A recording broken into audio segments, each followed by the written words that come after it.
Hi everybody, I'm coming to you from my home here in the province. I am now in the island of Marinduque, and if you follow me here on YouTube or most especially on Instagram, you would see that I have a home here and I share it with my partner, and I come here every so often, most especially because my partner spends a good chunk of his time here, and it's important for me to come so that we guys can share some quality time together. Now, I have not been here since January, so it's actually been a while. So I'm actually due back. I have been here for a little over a week, I believe. Yeah, or almost 2 weeks. I'm not so sure. But anywho, so I'm just so grateful to be here, especially that I actually arrived the day before my birthday. So all of the vlogs that I have been posting recently have been pre-filmed because I knew by the time I would come here, it would be a little bit difficult to film. At this point, I would like to share with you some of my skincare empties because I think it's still important to be relevant to my channel. So let me just go get them from the bathroom because the bathroom, the lighting there is not so great. So let me just set up in a few minutes. All right, so these are my skincare empties. Okay, let me just move the camera a little bit closer. And these are my current skincare empties. So of course I have my toner. This is the VMV Hypoallergenics Super Skin 2 Monolaurin plus Mandelic Acid Toner. I have showed this to you in a few vlogs before, and this is always listed down on my description box. So this is my go-to toner. This has an AHA called Mandelic Acid. So this really helps to remove the top layers of my skin, especially the dead skin cells. And the other toner that I ran out is also from VMV. It's my favorite brand ever. So this is the ID Bump Free Toner. So this is a BHA. So this is salicylic acid, and this is what I actually use to spot treat certain spots on my face, like my nose, here, and also here, because I just need things to clarify because these are the oiliest spot on my skin, and also these are the parts wherein my pores are quite visible. So this really helps to minimize the appearance of it, and also sebum production, which is very important, especially in this part because my jaw and my chin juts out, so my skin here sinks inward, so it's actually quite difficult to clean it here, and I get some whitehead buildup there. So it's very important to constantly clarify that area, and this really helps me with that. So by the way, the brand VMV Hypoallergenics is in New York. So if you want to go and check them out, I'm going to put a link down to the description box on their address in New York City, okay? And now for my other skincare empties, the bulk is from Tree of Life Beauty. So this is one of my most favorite skincare products. And the first two products I would like to talk about is the Vitamin C Moisturizer and the Vitamin C Eye Gel. So these are my go-to skincare products that I use on the daily, especially the Vitamin C Eye Gel. So this one finally is finished because this is the old packaging. And the new packaging right now is just in this very elegant pump bottle. So I love it.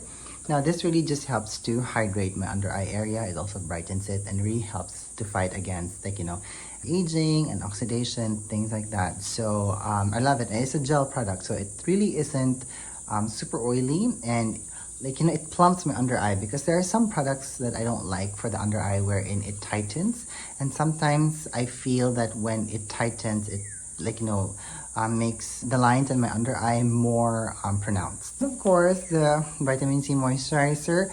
I love this moisturizer. It really just brightens my skin, moisturizes it without making it too oily, and the brightness that you see on my skin is, I do believe, benefit from the product itself because this doesn't have any titanium dioxide in it. So there's no artificial whitening or brightening product here. So everything that you see on my face, if it glows, it's actually from the moisturizer.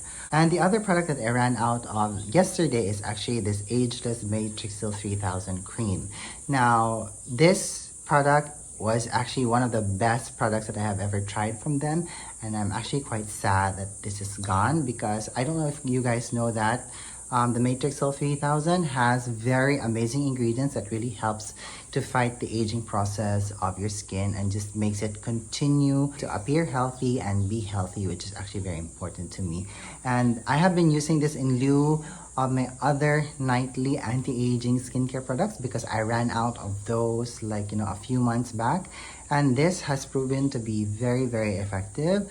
It just really renews my skin without peeling, and it really, I don't feel any tingling sensation whatsoever. So there's a very nice balance of the ingredients in this product, and I know that it's effective because I can see it, especially like, you know, when I review videos here on YouTube, like, you know, when I start editing, I can see that my skin is clear, my skin tone is even, and it's very plump, it's very bright, and I, like, you know, attest that to this product because I use this 3 times a week, every other day.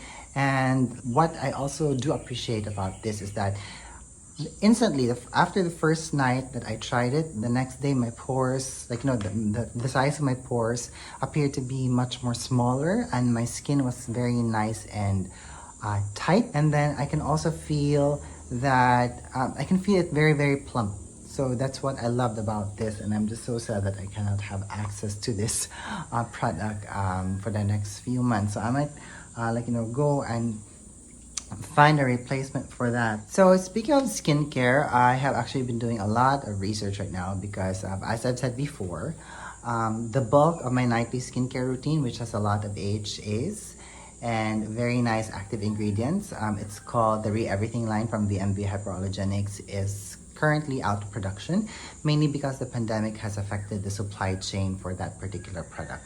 So I have been trying to not find a replacement yet because I was hoping that they would come into production, like, you know, at this time, but unfortunately it hasn't happened yet. So this has kind of forced me to go and find alternative products, and mind you, this is not something that is exciting for me, mainly because if I find a product that works for me, I stick to it, and I have been using the Re-Everything line for a decade now. So yeah, so I've just been doing a lot of research and trying to find the right products that will work for me and for my skin type, for my skin tone, and also for my skin age, because after all, I'm already 41 today. So of course, if I find any new skincare products, I'm going to share that with you guys so that we can go through the journey together. And if you might find my reporting useful, I'm going to be so happy with that. All right, so what else? Oh yeah, so one other thing, my cousin gave me this tea tree water from Lush for my birthday, and this is actually a toner water.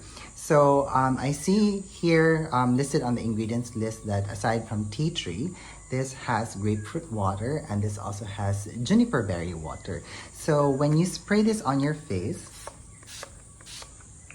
it's actually very cooling. It smells a little bit minty, like, I know, like a little bit lemony even. Since this has grapefruit, I think I understand the citrusy scent where it's coming from, and I actually do love the spray of this. It's actually very nice, and this is a toner water, so it's very different from, let's say, the MAC Studio Fix spray, because that one is just like, you know, glycerin and water. But at least with this one, I know this has a lot of antioxidants in it.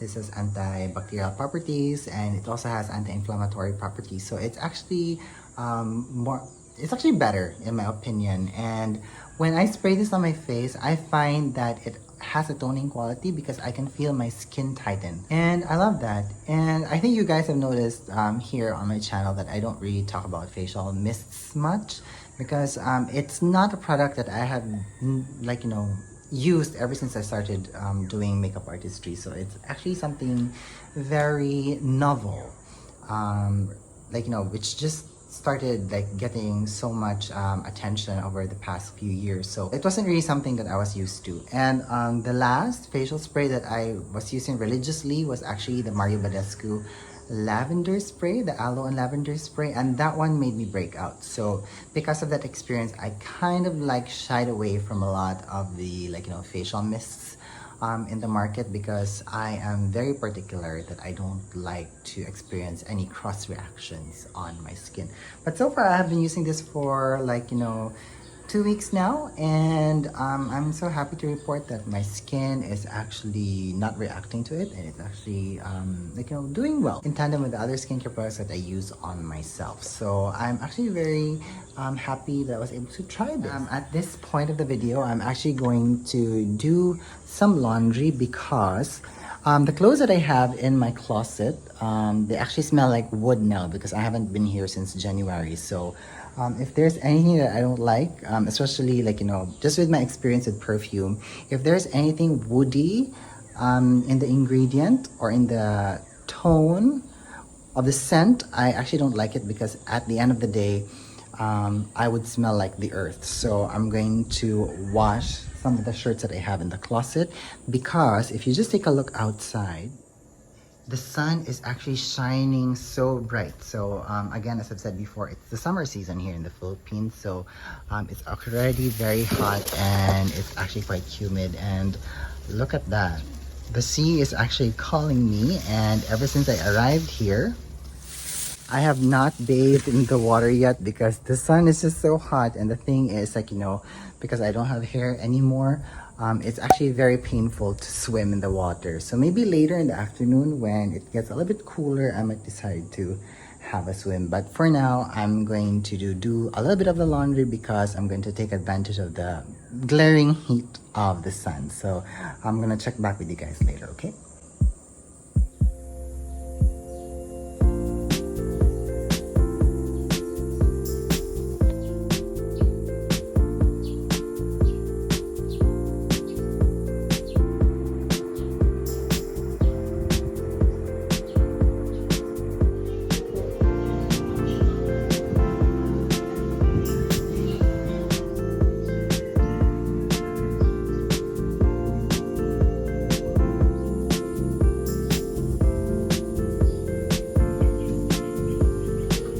So the laundry is actually done, and I went to the kitchen and I found that I have a ton of overripe bananas. And the thing with me is, if I see that I have overripe bananas here in the kitchen, I always make them into banana bread, because that's my partner's favorite food for afternoon snacks here in the house. He's actually holding the camera. Say hi, Baba. Go point yourself in the mirror.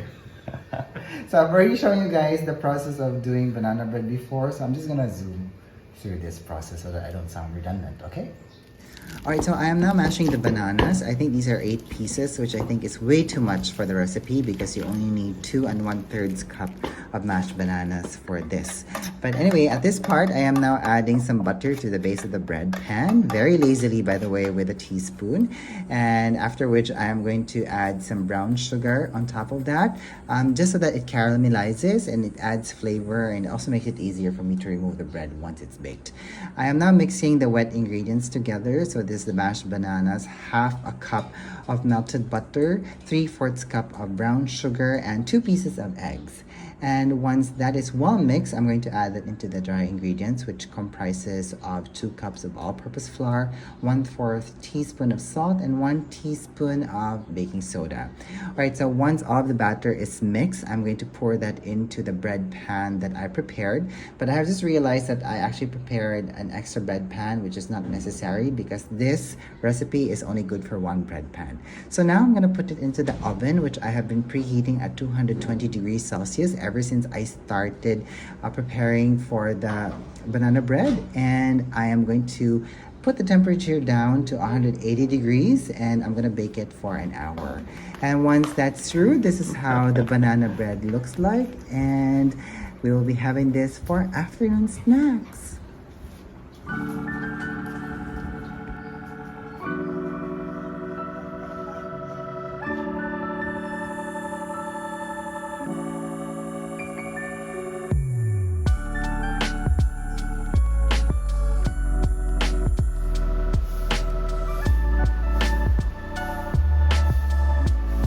Hi everyone, so it's actually the day after I started recording my vlog, and I think today is going to be a very busy day for me, so I don't think I could shoot anything today, but who knows. And the reason why I'm going to be busy today is because my cousins have decided to visit me here last minute. So they're actually on the boat now, so they'll be here in 3.5 hours. So anyway, so I just really wanted to get this in here before my day gets too busy, and I don't know if I could actually record anything. So but the thing that I wanted to show you guys is, so when I arrived here in Marinduque, I actually started to read up on the corporate history of Shiseido. So this is the booklet on the story of Shiseido, and I actually showed this to you guys in my Japan haul vlog. So if you're interested to see that, I'm gonna put the link down on the description box so that you guys can go check it out. So this is just a very concise and precise history on the brand. So they have packaging design here, the history of the names of products, former products, and things like that. And the story of Shiseido that they are giving out is actually the story from 1872 to 1972. So it's a very specific time frame in the corporate history of Shiseido, and it's actually been very interesting, and it has actually been very mind-opening. And I think it has just boosted the fact that I think I should entertain using a lot of their products more. And the only reason what was stopping me from actually buying them is that they're actually very expensive, like super expensive. But anywho, that's beside the fact. And yesterday I was actually leafing through these 3 other magazines. These are the ones that I actually bought at the Shiseido Corporate Museum, because this one was actually given to me when I exited the museum. So I was actually very surprised by that gesture, and I truly appreciate. And it was only until I actually finished leafing through these 3 volumes of magazines that I understood why they actually gave me this magazine, because I have realized that this concise description and storytelling of the Shiseido Corporate Museum in English form is actually what is in these 3 volumes of magazines, because I couldn't understand what is written inside the magazine here because it's all in Nihongo, in Japanese. So at least for me, this is actually great because I now have an idea what is actually inside these 3 volumes of magazine. And if we see here on the side, there's actually a time frame for what is inside, for the information inside this volume 1 of the Shiseido story. And this is from 1872 to 1946. The next one is from 1946 to 1972. And the other one is from 1972 to 1977. Now, the other thing that was also very interesting to me is that I was actually given this magazine, and I think this is called their Hana Tsubaki magazine. So I don't know if it translates worldwide, but in Japan they have the Hana Tsubaki Club or the Camellia Club. So it's very interesting because sorry, it's inverted. So it's very interesting to me because Shiseido has always created this magazine of information, not only about the brand, but about fashion, culture, poetry, short stories, things like that. And I think they have been making magazines like this ever since as early as 1927 or 1924. I can't remember the exact date that they started, and the way that the magazine has actually progressed. But it's actually very interesting because again, I find it very sad that I couldn't understand the Japanese language, but this would have been a very interesting read. And if there's something about me, I love reading.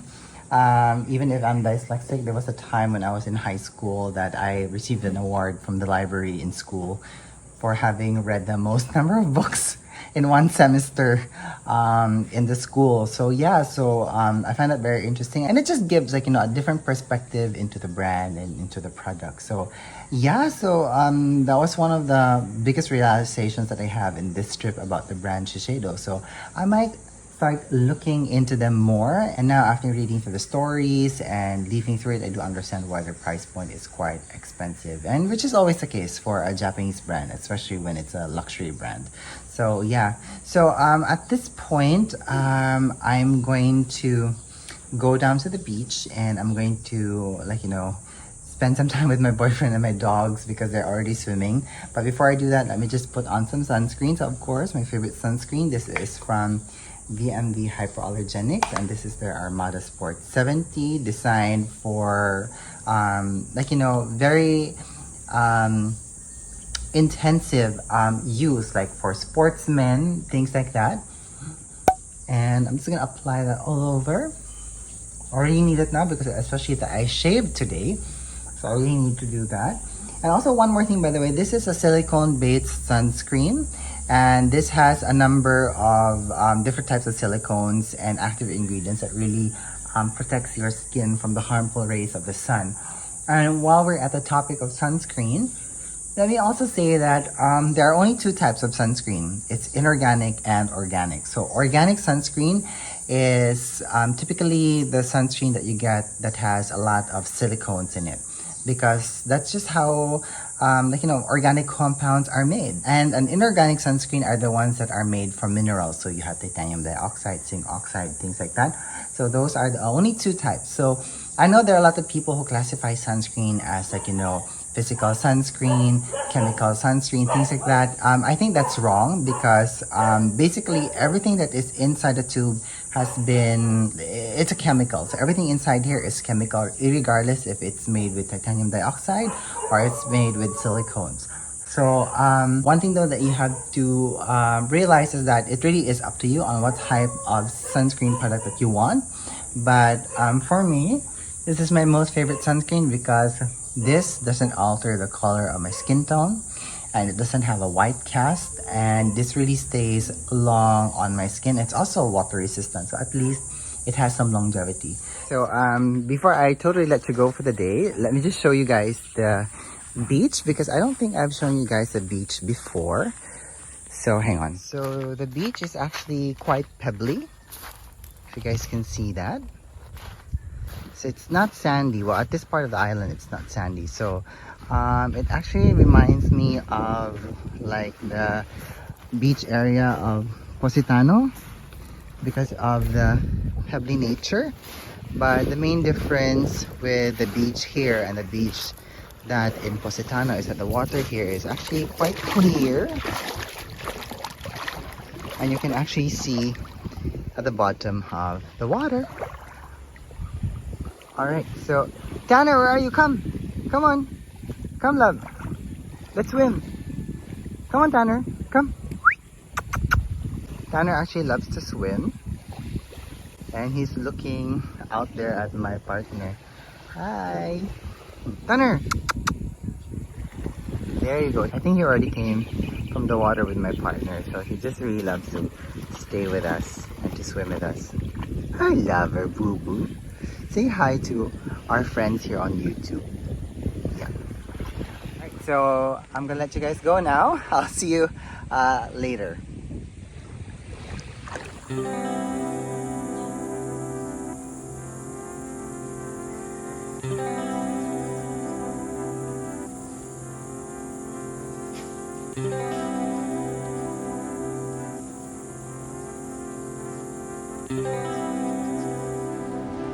Hey you guys, so I'm just picking up from a few days after I have actually started vlogging, and the main reason why is because it got very busy and very hectic for me, and I knew this was going to happen, especially that my family was coming here. So I had to prepare some stuff for them. I had to prepare where they would be sleeping here in the house. So it got a bit hectic, and truthfully I actually planned to shoot some snippets of our first dinner here.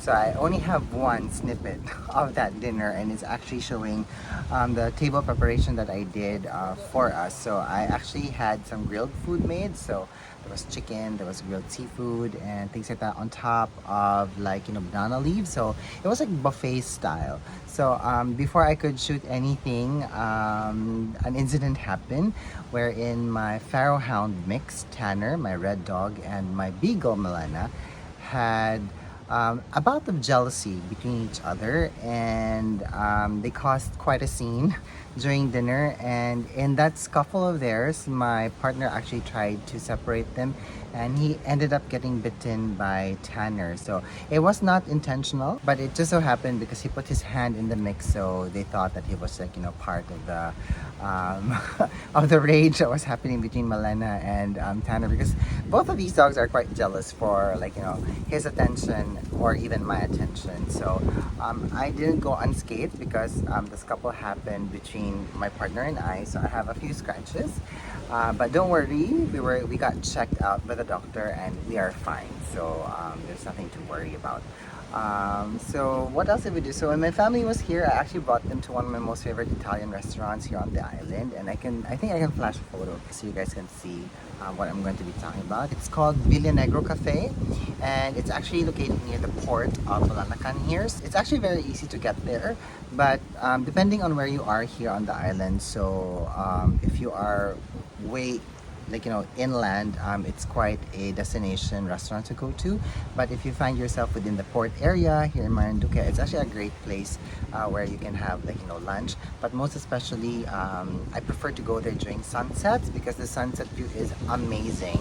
It reminds me of the Amalfi Coast, like Positano and Praiano, things like that. Amazing. The restaurant is located on the side of the cliff, and it overlooks the bay, so it's actually very beautiful. Now at this point of the video, I don't think I could vlog anymore because this is the only free day that I have left, because Cholo's friends are actually coming over, so I actually have to prepare the house for them to arrive. And the thing is, here in the Philippines, it's already the summer season, and for the month of April, there have been a lot of holidays. So everybody has been going out, and traveling. So if you have Filipino friends or if you follow Filipino people on social media, you would see them hitting the beach. You would see them traveling around. So that's the main reason why. Sorry if the camera is a bit shaky. It's quite windy today, which I actually appreciate because it's been very hot and been very humid. I don't know how many degrees it's today, but yesterday it was 37 degrees Celsius, so it was that hot and humid. So yeah, so anyways, I'm still gonna be here for the next few days, and I'm due back next week. And I actually have a few videos planned for us because I actually ordered something from Fude Beauty. So that are new Kumano Fude brushes that we will be going to try. And while we're in the topic of Fude Beauty, did you guys see the new Tanseido limited edition release? I just saw it on the social media page of Fude Beauty, on their Instagram page, I mean to say, and I found that they're very beautiful. And I have to say that the red squirrel brush heads are quite very interesting, and they seem to be calling out my name. I'm also one of their eyeshadow brushes. One is Weasel because it's a set of 6. So I'm not sure if I'm gonna get all the 6 brushes for the Aka series of Tanseido, but I just have to see if I could afford it at this time. So again, as I've said before, money doesn't grow on trees, and I would like to have brushes in my collection that have different types of brush heads, and that's what's very appealing to me for the Tanseido Aka limited edition release. So I'm gonna look into that. And of course, I just recently bought the new release of Lisa Eldridge, so I just did it this morning because I saw her blog this morning, and you saw that she released a new cleanser and facial mist spray. So I was quite intrigued by it, and when she said in the video this morning that you don't have to double cleanse with her cleanser, I was like, oh, that sounds appealing to me because I actually double cleanse, triple cleanse sometimes, especially when I'm doing a full face of makeup for YouTube, or when I'm wearing a lot of sunscreen. So I really need to double cleanse and triple cleanse. So at this point, I'm gonna let you guys go. But beforehand, I would just like to check out my dog, Malena, because one of the reasons why she's here is because she actually got spayed, and it's mandatory actually for your dogs to be spayed here if you plan to live here. So where is she? Hang on. So here is Malena. Hi, little girl. So I was a little bit worried about Malena, mainly because she actually escaped the front gates to the beach yesterday, and she swam. And then at this point of the video, it is her 10th day after her spaying. So I was a little bit worried that the water would get into her stitches, but so far she's doing well.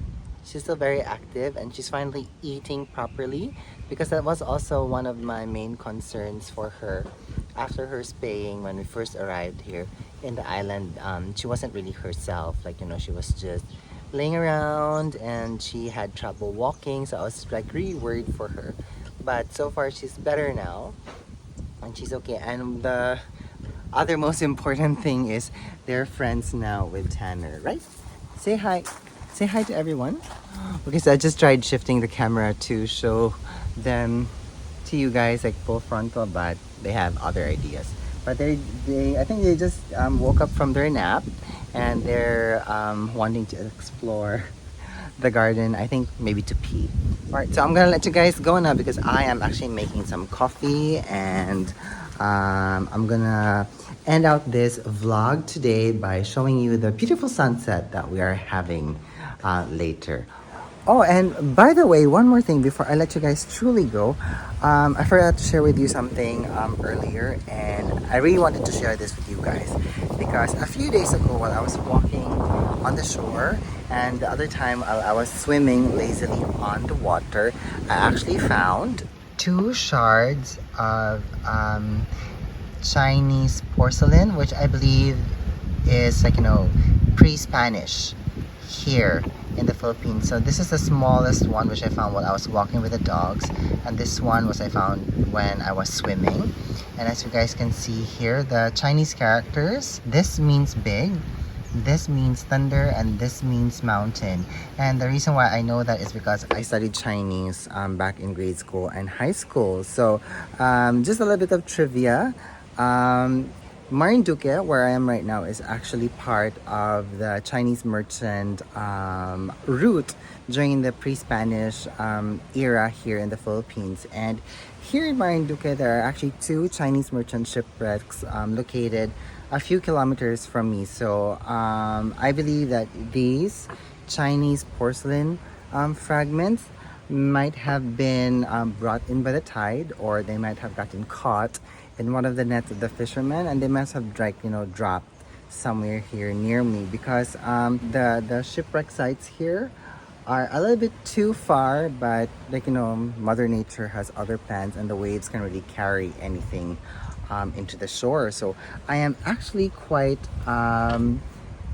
very surprised and very happy to see this, and this will be part of my collection at home. And speaking of shipwrecks, all the things that they found here are actually on display on the National Museum of the Philippines in Metro Manila, and there are also some on display here in the Boac chapter of the National Museum here in Marinduque. So if you find yourself here in the island of Marinduque or in the Philippines in general, and you're into these types of archaeological finds, do visit the National Museum in Manila and here, because it's a very interesting insight into a Filipino culture and trading and business, especially during the pre-Spanish era here in the Philippines. And on that note, I'm gonna let you guys go now. Thank you again so much for watching, and thank you so much for being here, and I hope that you're having a good day wherever you are. Bye.